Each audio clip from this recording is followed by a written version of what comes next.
प्रस्तुति गांधी गांधी गांधी गांधी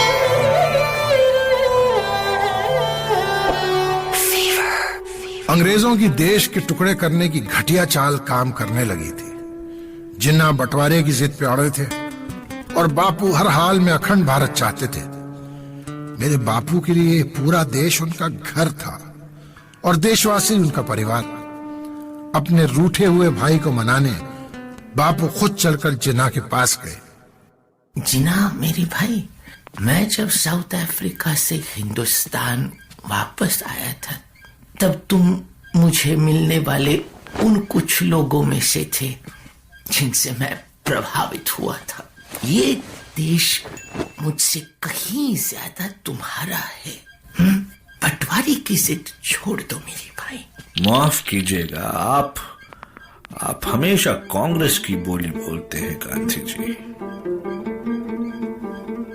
मैंने अपनी पूरी जिंदगी इस देश की राजनीति को दिया है। बदले में क्या मिला मुझे? सिर्फ खलनायक का तमगा। महानायक तो आप बन गए गांधी जी। जब आपकी बात चलती है तो इस देश के लिए किए गए मेरे सारे बलिदान नकार दिए जाते हैं। मुझे माफ कीजिएगा गांधी जी, लेकिन बंटवारा वक्त की मांग है और उसे तो मैं लेकर ही रहूंगा। मैंने और मेरे लोगों ने। सिर्फ तुम्हारे लोग नहीं है वो जिन्ना, इस देश का हर नागरिक मेरा भाई है।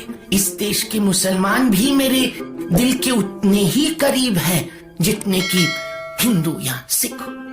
आप इन सब बातों का कोई मतलब नहीं रह गया है गांधी जी। इस वतन के आगे अब दो ही सूरतें हैं। या तो मुसलमानों का एक अलग वतन पाकिस्तान बनेगा, या हम गृह युद्ध यानी कोल्ड वॉर करने से भी गुरेज नहीं करेंगे। अब फैसला आप कर लीजिए। आप पाकिस्तान चाहते हैं या लाखों करोड़ों लोगों की जान?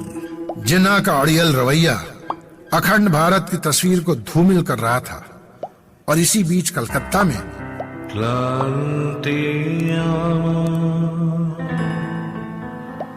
क्षमा करो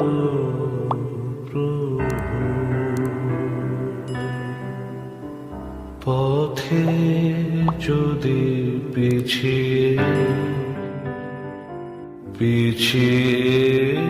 পড়ি কভু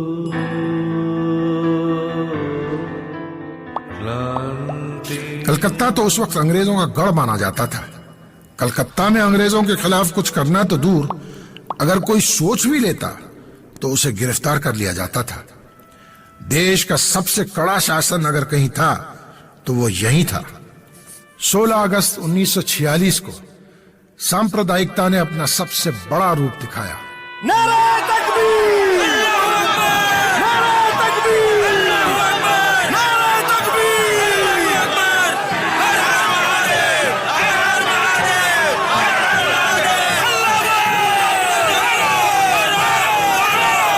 पूरे 72 घंटों के लिए ये कत्लेआम चलता रहा। 5000 से ज्यादा लोग मारे गए। पूरे 3 दिन तक न पुलिस, न प्रशासन और न सेना का कोई नुमाइंदा दूर दूर तक नजर आया। चारों तरफ कत्लेआम मचा था। हर ओर लाशें बिछी थी। लोगों का दिल जैसे पत्थर हो गया था। बंगाल की मिट्टी का रंग लाल हो चुका था और अब बिहार भी इसकी चपेट में आ गया था। प्रशासन का आलसपूर्ण रवैया अंग्रेजी हुकूमत की मंशा को साफ साफ जाहिर कर रहा था। सांप्रदायिकता की आग में दरिंदगी का ये खेल मेरे बापू से बर्दाश्त नहीं हुआ। वो पहुंच गए लोगों के बीच शांति का दूत बनकर।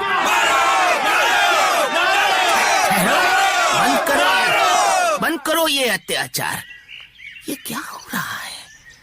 आज मैं यहाँ आप सबके बीच हूँ आना पड़ा आपको ये बताने के लिए कि मैं जितना हिंदू हूं उतना ही मुसलमान, उतना ही सिख और उतना ही ईसाई हूं।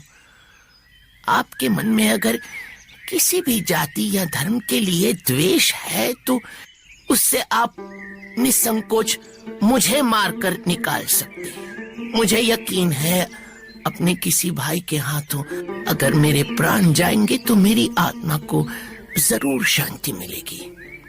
उठाइए उठाइए हथियार और अपने मन का सारा द्वेष, सारी कुंठा मेरे पूरे शरीर पर निकाल दीजिए ताकि मुझे मेरे प्राणों से मुक्ति मिले और आपका हृदय शांत हो जाए। जब जवाहरलाल नेहरू बापू के सौहार्द यात्रा के दौरान उनसे मिलने आए तो उनसे बात करते वक्त नेहरू ने कहा, मैं इस 74 साल के युवा से मिलकर खुद को ऊर्जावान महसूस कर रहा हूं। किसी भी फायदे और नुकसान से बहुत ऊपर थे मेरे बापू। हिंदू थे मेरे बापू, मुसलमान थे मेरे बापू, सत्य और अहिंसा के भगवान थे मेरे बापू, एक आत्मा महान थे मेरे बापू। उस महात्मा की कहानी को हम फिर आगे बढ़ाएंगे। और ये कहानी इसलिए क्योंकि अगर पोरबंदर गुजरात में वो महात्मा नहीं होता तो न मैं होता और न